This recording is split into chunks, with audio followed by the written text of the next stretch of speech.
And we started this vlog out stuck in a light with traffic all over the place. How's it going, Sonic Moto fans and riders and those that just like watching the motor vlogs?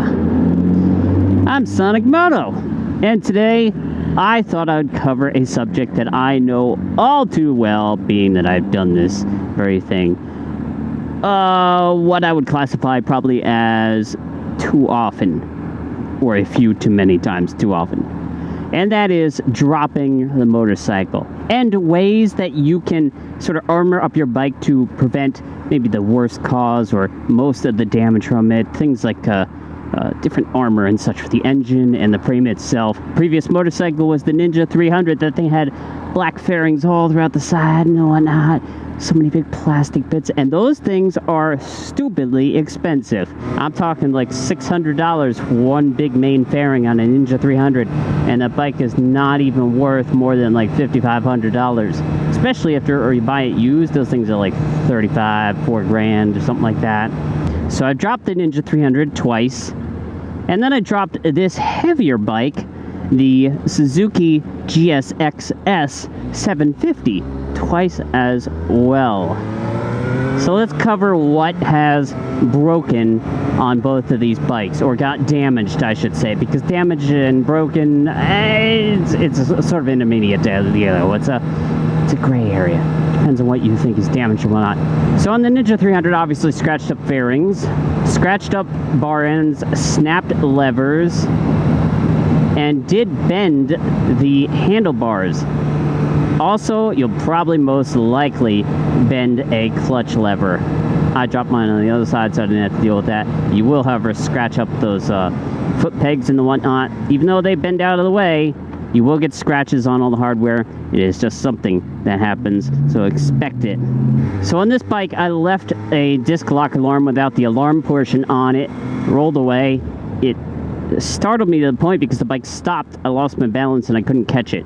And this is a heavy bike. Scratched up and slightly warped my disc rotor on the back, and there's only one, which is great because it only leaves me one to fix. Another thing it did was it scratched up an engine cover. In my case, it was the cover for my magneto, and that is an expensive bit. Scratched up my bar end on the left side where it went down on, and slightly scratched up and bent my handlebar. I'm looking at it right now and I'm like, I don't know if it's just the bracket that's holding it in place or the whatnot, but I should be paying attention. Sorry.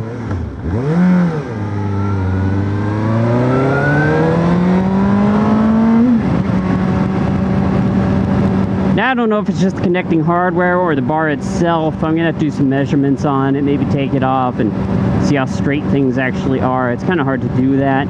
The fact is that it can be replaced for about $70 or so. Maybe I can get something in gold that'll match the triple tree, the forks in the front, and all that jazz.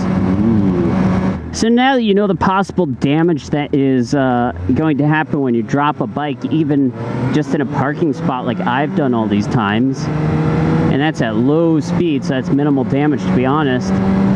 What do you do to protect your bike against all of this possible damage? And if you're going at a higher speed, I don't know how all these things are going to work, but protection has got to be better than nothing, in my opinion at least. And the first thing that you could do is look into engine guards. Your engine is the most expensive part of the bike. As I said, when my bike went down, this is a naked bike, you got exposed parts all over the right and left side. And so those things get scratched up or a hole in them, you're going to lose engine, and you're not going to be able to roll away off onto your own power. You're going to be pushing your bike home, and nobody wants to go and do that, right? The next thing that most people get are frame sliders. These stick out away from the frame itself and bolt into the frame. They protect things like fairings and the whatnot. You know that they could be really expensive, as I mentioned before. Like the Ninja 300 has fairings all over the right side. This has small fairings, but they do add up.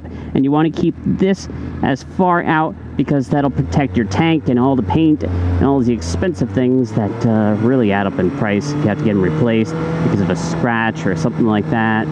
Bars. Bars are like the first to hit. You're going to snap levers. You're going to snap and bend your bars. Most likely bend your bars, but not snap them. Get some bar end sliders or some cheap ones. Just pick up a bunch of things that you can mount on the end of your bars, and that'll save you from actually damaging the OEM hardware, which is going to be a little bit harder to track down on some of the bikes, and be able to swap that out and put it on the next time you go and sell the bike, right? It will not, however, most likely save your bars from being bent, and levers are sort of built to snap. If you get shorty ones like I have on here right now, they're less likely to snap. There are also sort of pivotable end ones that sort of fold up if you lay the bike down in the unplanned event. So you may want to look into those, or you can just get some cheap levers and keep swapping them out. I've only dropped the bike 3 times in my life of riding in about 7 or 8 months now, so that's pretty darn good. A lot of people don't drop their bikes though in years. I just, I have to see if it's a good idea or not, I suppose, really. So I hope all this little tips and tricks that I've learned myself the hard way by dropping my bikes throughout the year helps you guys to prevent most of the damage and scuffing and then loss of money that comes with all that when you hopefully don't drop your bike, but in the rare case that it does happen. But if you guys enjoy little tips and tricks, let me know. Fist bump that thumbs up button, subscribe, and turn on the notifications, because why not, right? And comments always welcome down below. I'm Sonic Moto, signing out. See you next time.